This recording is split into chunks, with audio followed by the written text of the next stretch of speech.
Good day and welcome back to Elementary 72 Gaming. So in the weapon build series, I'm now going to touch the Void Gauntlet. This is going to leave a total of 4 weapons for me to finish off the series. Now, all of the 4 weapons that I'm leaving for last are pure DPS class. They really aren't made or suited to things like tanks. You could use them in those situations, but they're not going to be part of tank builds. They will be part of healer builds, they will be part of mage builds, but the rest of the weapons that are coming will not hold anything towards tanks, and that was my original idea. Now, magic class items are really good to apply with the tank, especially like how I have showed. They have the ability to cause a little bit of aggro, or help a little bit with healing, or help in some way or the other for a few seconds. The Void Gauntlet in particular is one of the most phenomenal weapons I have seen so far. Its abilities and perks on the Annihilation side are unbelievable. I've used it in a few situations like Starstone Burrows with the full team, and literally without considering the fact that we can do a lot of damage, when we put on stacks as a group and when we work with it as a 5-man team just playing around with the Void Gauntlet, we literally obliterate enemies. Enemies that I myself as a level 16 know can kill me because of their eater abilities and their damaging abilities did not manage to actually put me down. It is purely thanks to this Void Gauntlet, and I will be telling you why right now. And obviously, I'm not much of a mage, I'm not a big fan of the magic class items. I do know that you can use them in the situations where they are necessary, you can use them for quick aggros and things like that, but this is one of the best situations I've had with the Annihilator. It's more of a DPS type weapon on the Annihilator. DK, I'll explain just now. I don't really get along so well with the DK class. I couldn't use it efficiently or properly, and that's most probably because my skills don't scale with it. As you can see, it says intelligence and focus. So let's get on to Annihilator in the Void Gauntlet. So the Void Blade, right? Summon a blade of void energy that converts your basic attacks to melee. Tap basic attack to perform a quick slash that deals 100% weapon damage, and hold to perform a thrust attack that deals 150% weapon damage. Both attacks inflict disintegrate on successful hit, deal 5% weapon damage per second, and reduce damage absorption by 5% for 8 seconds, stacks up to 3 times. 15-second duration. So as you can see, this blade on its own has a massive advantage. It changes your long range attacks into melee. Now all of a sudden you have this mana conserved because you're just going to be using your attacks in a melee format. It doesn't eat mana while you're doing that there. So it's a 20 mana cost and it lasts for 15 seconds. Now I don't know why it says 15 seconds, but I know that it lasts a little bit longer than that. It might be a mistake on my part. I might be thinking it lasts for 16 or 17 seconds, but I might be wrong, so don't hold me to it. But overall, this weapon is really effective as a melee blade, especially for people who run tank. So the moment you're there and you're taking a nice beating, you drop down this void blade, and all of a sudden you just slash at them. You slash 6 and you end up with a stack. There's a whole other mechanic to it. I'll explain it in a few seconds as we go through the stream. So the next one is Fortify Blade. Gain Fortify on start, increasing damage absorption by 20% for 5 seconds. Now, as you can see, you're now increasing your damage absorption by 20% for 5 seconds when you start the Void Blade. This is another fantastic part of the stack. So Fortify being added means that you now have a little bit more damage absorption. This is a good weapon for you to use where you are going to be alternating with your team. If you are playing purely by roll, obviously you're not going to get a chance to put a lot of these stacks.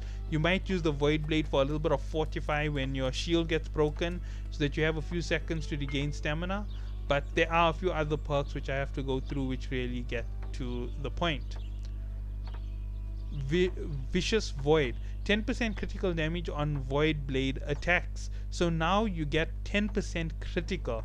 So another 10% critical added means you're now getting a nice big bonus to your assaults. This blade is now ferocious. It's adding a little bit of extra damage to everything that you're doing. you're getting those stacks that are dealing some damage. They leeching off them, and you can stack them up to 6 times. 6 times mean a 30% reduction, and obviously your team can also do the same, so they can take a massive amount of damage, and their damage is reduced by quite a bit. If you're working in large teams, you literally have nothing to worry about. And last but not least is Leeching Blade. Successful thrust attacks heal self for 5% weapon damage per disintegrate stack on target. Scales exclusively with focus. So depending on how high your focus is, this is going to be something that's really going to help you. Now, as I said, you can have tank distribution builds where you change up your skills slightly. And as I said, if you are going to focus on your primary weapon being your sword and shield, you're really going to have it in the perfect way. Pairing up a sword and shield with a void gauntlet is not a good idea, because it isn't going to give you that best set for damage output or for holding aggro for the tank. But if you are going to use this here as a last resort, you can always use foods to buff this up. Now obviously intelligence is going to buff up your damage a little bit. Focus is going to increase your reliance on mana, so you get a faster mana replenish. Now let's get on to the second perk, which is the real killer in this one, and that is Oblivion. Summon a circular rift of void energy at your feet that deals 30% weapon damage per second to enemies and grants empower to self and friendlies, increasing damage by 20%. 5-meter radius, 6 seconds duration. Cost 30 mana. Now this may not seem like it's such a big attack, but let's consider it as a full team. This I'm doing based on what we did to the Starstone Burrows enemy as a 3-man team. We literally obliterated a third of his health inside this field, and this is in 6 seconds. Now understand that is a really heavy reduction. Plus we managed to stack with the void blades, and after that he started knocking us around a little bit, and we stopped being able to be so effective. The moment we got the next one down on him, he took another third out of his health, and we still had to go for one more phase in between where we ended up killing him inside the Oblivion. Now that says that in a minute we managed to kill the boss, and the majority of our damage came from Oblivion. If you have high DPS attacks and you have a nice team, pairing up Oblivion with a nice strong team is going to be fantastic. If everybody is running a void gauntlet including your tank, one drop of Oblivion on the point where you're going to start your damage, and then you allow it to eat at them for 6 seconds. If everybody drops it at the same time, that isn't a small amount of weapon damage. My weapon damage without any real focus or intelligence build on my tank right now does somewhere in the region of 560. So 560 being my standard of a 500 void gauntlet is really a good stack, and if you count that at 10%, that's 56, right? And triple that over, so you get 30% weapon damage. That is around 150 per tick. Now 150 per tick for 6 seconds is no small joke, and as I said, it's 30%. If you're counting it times 6, that's 180% weapon damage done inside that bubble. Plus you have empowered, right? So you're all going to get a 20% buff to your regular damage. If you stack things up correctly, you're going to eat through the enemy in here. And remember, this here also has a critical assault. So if you just drop this for the start, swap over to your natural abilities and keep him pinned, all you've got to do is wait 18 seconds and you're going to be able to hurt the boss even more. Now let's go down. Your attacks inflict weaken to targets inside the radius, reducing their damage by 5% for 5 seconds per hit, stacks up to 3 times. So you can wither them by 15% damage. Now for a tank, this is a big thing. Such enemies like Captain Thorpe, who love to sit in one spot and hammer at you, if you reduce him by 15%, that means the tank can do a lot of damage. All you've got to do is stack on 3 hits onto him, and quick and easy, the tank is no longer going to be hurt that much. You're going to have a longer lasting tank. It's going to have a knock-on effect, plus you're going to be taking him out without really having to have to focus on him. Dropping this on Thorpe's feet is going to make a big difference, especially when he drops his Annihilator Ray. because he is going to be stuck in this field and he's going to take that massive amount of damage. Obviously, that second half of the fight, you can drop it in first half. I suspect it will obliterate him. Invigorating Oblivion. Plus 15 stamina per second for self and friendlies while inside the radius. Another fantastic one for the tank. Since you are gaining 15% stamina, that means a hit that takes out 30% is going to have only a 15 reduction to your stamina. If you stack this up for several seconds, you actually win without having to actually fight heavy within the field. It means that your tank is benefiting massively. If your tank is benefiting massively against enemies like Thorpe, who break your shield really quickly, against the one hit from the Genesis Garden final boss, this is going to be a fantastic one for you to have, especially if you have a full stack from a team. Can you imagine that there are 5 people doing this here? That's 5 times 15. That's no small amount. That is a 75 instant stamina recovery. That's enough for you to instantly get right back into the shield, and the boss can't double break you. The boss is going to break you, stun you for a few seconds. You're instantly going to go back into block because you're inside this here. The boss is taking a massive amount of damage as well at the same time. 180% weapon damage since she's a stationary target for the first part of her fight. And even when you're doing the Oblivion effect or the knockout effect that she has where she wipes the team, if everybody drops this and hides behind the boulders, you're going to still inflict massive damage on her while she can't move for 6 seconds. 6 seconds of massive damage plus damage reduction plus all of these things being added for your team. All you've got to do is go hide behind those rocks while she's dying inside your bubble, and immediately when she resets to the center, you'll have a few seconds where you won't have this here. Tank has to hold on for a few seconds, drop your next set on the boss, take in a few hits, and before you know it, she's down to less than a quarter health in the last phase. You go hide behind the rocks again for the second phase and you drop this on her. The moment she comes back to the center, a few hits and she's dead. And that is how good this skill is. Now obviously I took it out of context and I put it straight into a dungeon run, but that is if an entire team is running it. It isn't a small amount of damage, and it is really effective because it extends your tank. It helps with inflicting more damage. This means you can have a pure defender without having to have to run the crazy assault class skills. More fortitude to you guys, more defense to you guys, with an instant assault being added to it.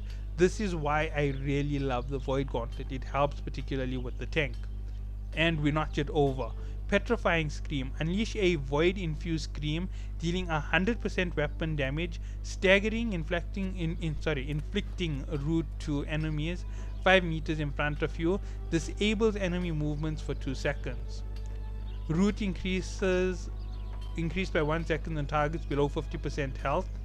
Fortifying Echoes, gain 45 for each enemy hit, increasing damage absorption by 10% for 10 seconds per hit. Stacks up to 3 times. Now if you count this with this, you now have the chance to gather everything up on the boss, inflict a massive amount of damage, hold on to a nice solid fortify. May not be 30% for every boss, may just be a 10% buff. But can you imagine this here against a boss like the Genesis Garden boss?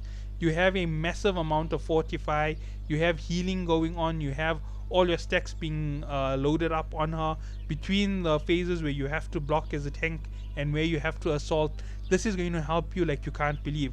The moment you go to defensive stance, she's going to hit you twice, break your shield is going to come back instantly within a second or 2 seconds, and there you go again. She's going to hit, she's going to break you. By the time she breaks you, you already have stamina regen, you have inflict a load of damage on her, and you are actually moving forward. But I'm not yet done because we still have the specialty skill. On successful ability hits, gain a stack of Void Essence.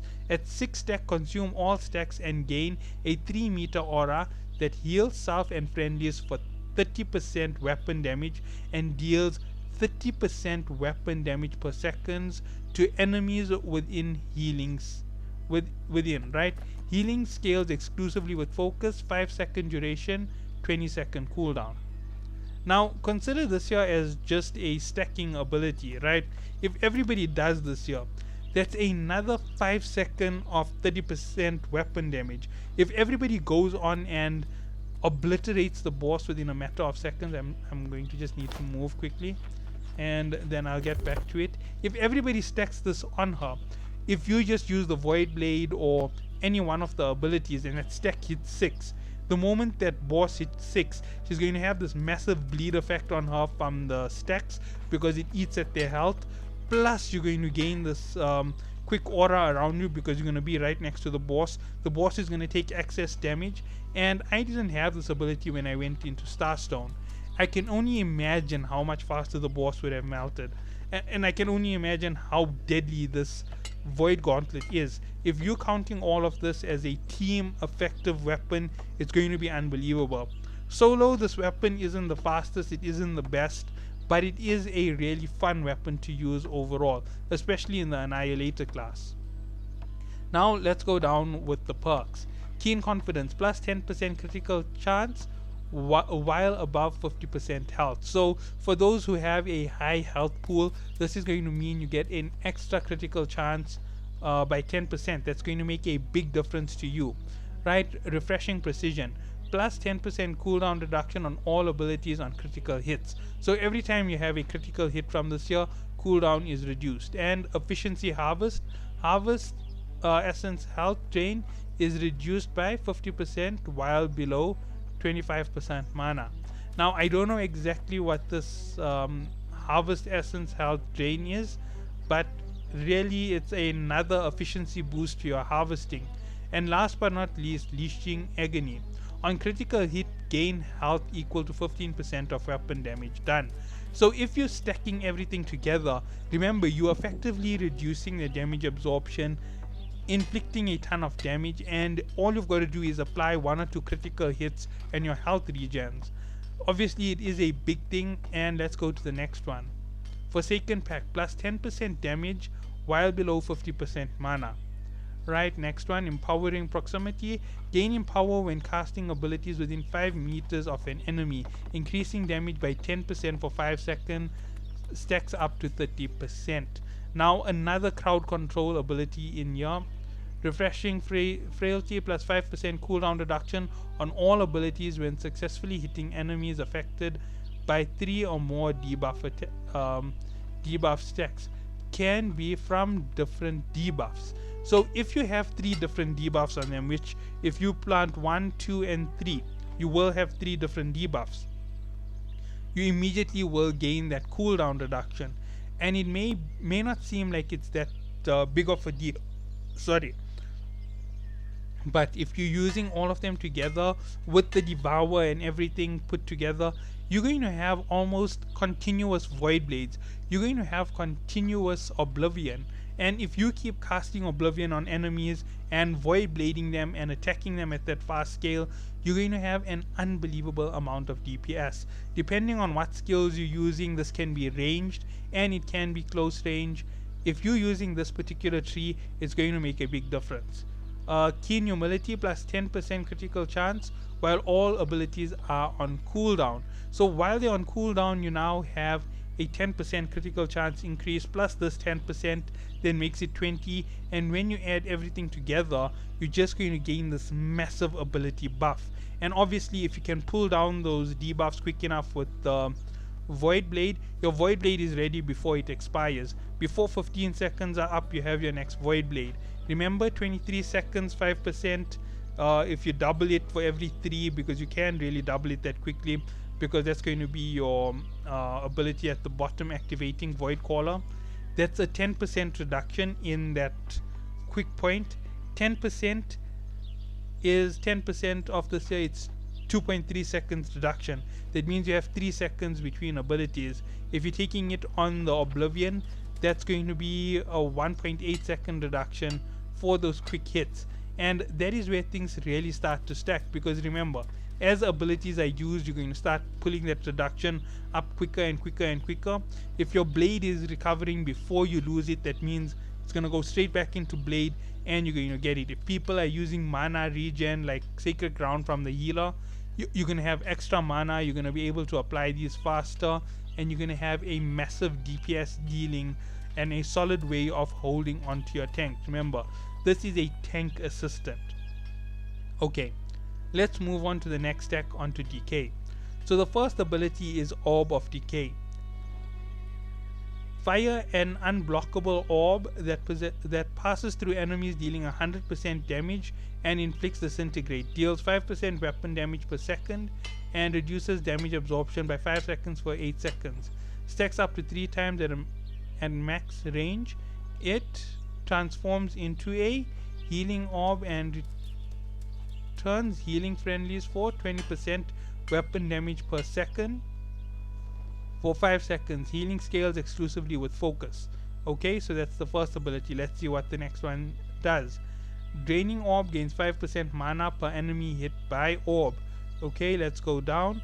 The orb slows enemies already affected by any debuffs, reducing their movement speed by 30% for 3 seconds. Detonation Orb. Press the ability input again to detonate the orb within 4-meter explosion radius.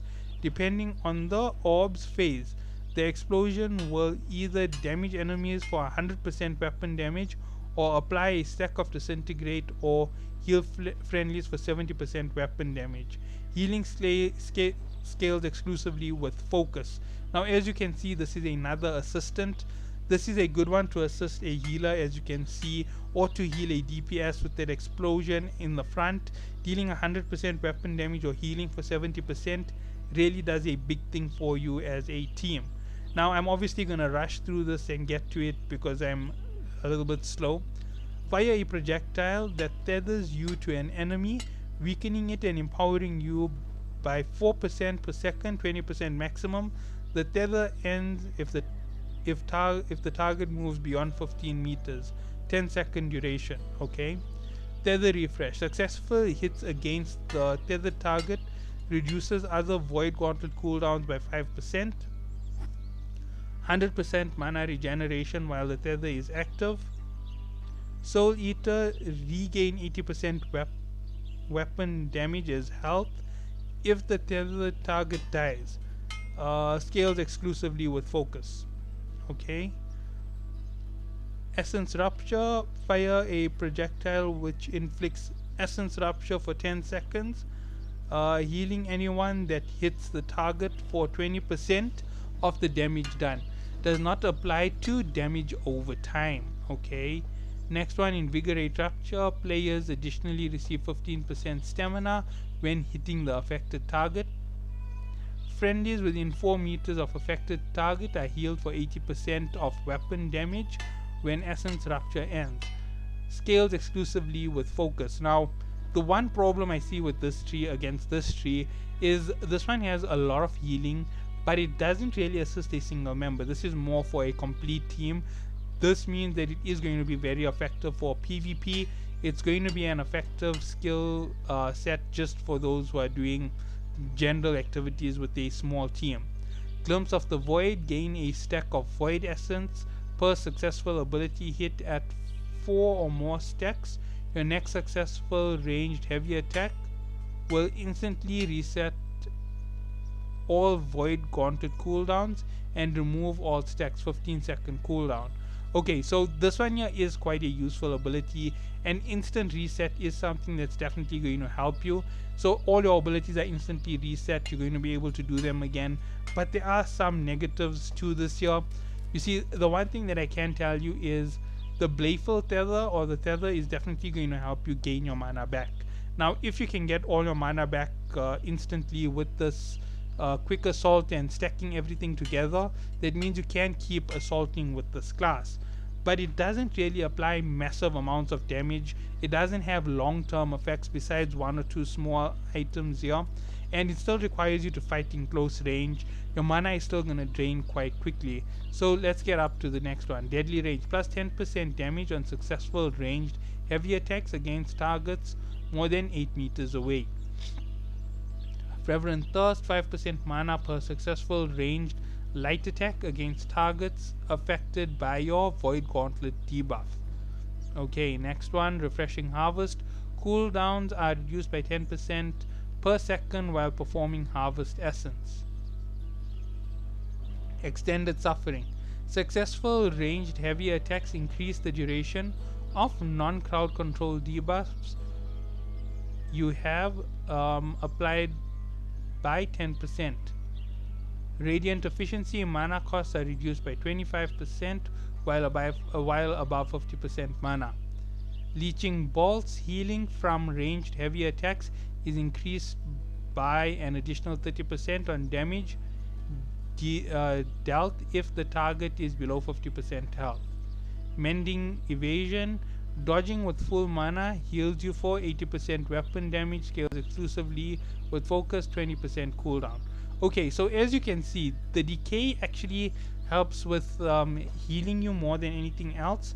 I do know what the harvest is right now because I just figured it out for myself. Let me just waste a ton of mana, and there you go. This is harvest. It's actually your block. Oh, I can't do it while the blade is active. Just need the blade to die. Come on. And as you saw, I almost instantly healed my mana. So if I really need mana, I can quickly do that in any activity, and that is a quick and easy way for you to gain mana back. So yeah, that is a real big help to you. Watch that. 1, 2, 3 seconds. 3 seconds to a full recovery of your mana. Really what you want to have. I never noticed that the harvest was that particular ability. If you pair it up with the right foods or with the right items, it's going to be almost perfectly effective for you. If you have a healer casting nice big healing rounds, you instantly heal your mana like that there, and you cast your next ability. Fantastic way for you to actually pull in more assaults. And as you can see, this is a nice ability. This one here has a 4-meter radius, and then you've got the blade. And now all you've got to do is fight within that radius for 6 seconds. And as you can see, quick void assaults. I can only imagine pairing this up with the amethyst most probably would add more void damage to it. That will make it an even more effective weapon for you, if I am correct. So I hope that everybody does enjoy, and I'll catch you all in the next one.